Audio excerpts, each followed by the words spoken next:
என் பேர் சிபியா, எங்கள் அப்பா பேர் தங்கத்துரை. நாங்கள் முக்குடல் பகுதியில் வசிச்சுட்டு இருக்கோம்.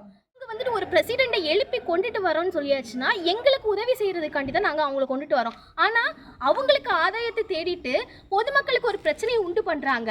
பொதுமக்களும் எல்லாரும் சேர்ந்து அதுக்கு எதிர் கண்டனம் தெரிவிச்சாச்சுன்னா அவங்கள அமுக்கிறதுலேயே அவங்க பார்க்குறாங்களே தவிர பொதுமக்கள் சைடு நிற்க மாட்டாங்க. அப்போ எதுக்கு எங்களுக்கு பிரசிடெண்ட்டு? எங்களுக்கு தகுந்த நியாயம் வேணும். இது வரைக்கும் 2-3 மாதத்துக்கு முன்னாடி மின்சார சுடுகாடு சம்மந்தமாட்டி எங்கள் ஊரில் ஒரு பிளானிங் போட்டாங்க. ஸோ அதுக்கு ஊர் மக்கள், நாங்கள், எங்கள் அப்பா எல்லாம் சேர்ந்து கண்டனம் தெரிவித்தோம். இது தொடர்பாட்டு தடிக்காரன் கோணம் பிரசிடெண்ட்டு ஃப்ராங்க்லின் நேரில் வந்து எங்கள் அப்பா கிட்ட தகராறில் ஈடுபட்டாங்க. இதனால் எங்கள் அப்பா இந்த லோக்கல் ஏரியாவில் எங்களுக்கு நீதி கிடைக்காததுனால மதுரை ஹைகோர்ட்டில் போயிட்டு நாங்கள் தீர்ப்பு வாங்கிட்டு வந்தோம். எங்கள் சைடு சாதகமாக வந்துச்சு. இதனால் பிரசிடெண்ட் ஃப்ராங்க்லினுக்கு எங்கள் அப்பா மேலே முன்னாடியே முன்விரோதம் இருந்துச்சு. இப்போது போன மாதம் லாஸ்ட்டு 31ஆம் தேதி எங்கள் அப்பா சர்ச்சு சம்மந்தமாக ஃபங்க்ஷனுக்கு கொலவாழை எடுக்கிறதுக்காட்டி சித்திரங்கோடு வரைக்கும் போனாங்க.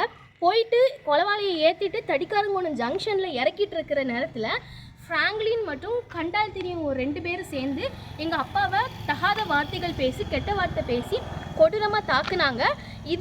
இதுக்கு சாட்சி அங்கே சுற்றி உள்ள 20-25 கேமரா இருக்குது.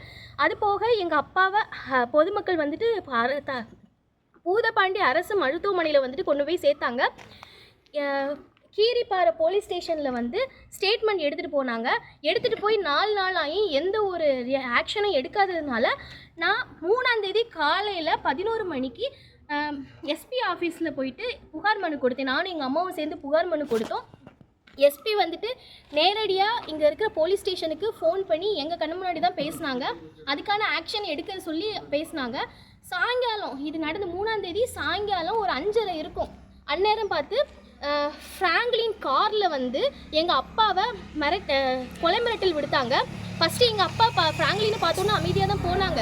அதுக்கப்புறம் ஃப்ராங்க்லின் வந்துட்டு கார்லேருந்து எங்கள் அப்பாவை அணைச்சி கொண்டு வந்து இடது கையில் கத்தியும் வலது கையில் வீடியோவும் எடுத்துக்கிட்டு எங்கள் அப்பாவை மிரட்டினாங்க, தகாத வார்த்தைகள் பேசினாங்க.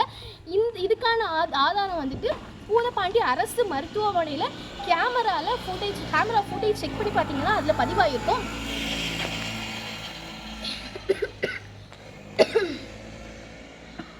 இது தொடர்பாட்டு அன்னைக்கு நைட்டே நான் பூதப்பாண்டி போலீஸ் ஸ்டேஷனில் போயிட்டு கம்ப்ளைண்ட் ரைஸ் பண்ணேன். அதுக்கு பிறகு இன்றைக்கி காலையில் 5ஆம் தேதி காலையில் கீரிப்பாறை போலீஸ் ஸ்டேஷனில் வந்துட்டு எஃப்ஐஆர் போட்டிருக்காங்களான்னு வந்து செக் பண்ணோம். இது வரைக்கும் எஃப்ஐஆர் எஸ்பி ஆஃபீஸ்க்கு போகிற வழியில் வாசல்லே ஒரு போலீஸ்காரங்க மறித்து மனுவை பார்த்து வாசித்து அடுத்த நிமிஷமே சொல்கிறாங்க, ஃப்ராங்க்லின் மேலே இதுக்கு முன்னாடி ஏகப்பட்ட வழக்கு அடிக்கடி வந்துட்டு இருக்கு, என்னென்னு பார்க்கணும் அப்படின்னாங்க. அப்படிங்கிற பட்சத்தில் போலீஸுக்கே தெரிஞ்சிருக்கு இந்த மாதிரி ஃப்ராங்க்லின் மேலே நிறைய பிரச்சனை இருக்குதுன்னு சொல்லிட்டு.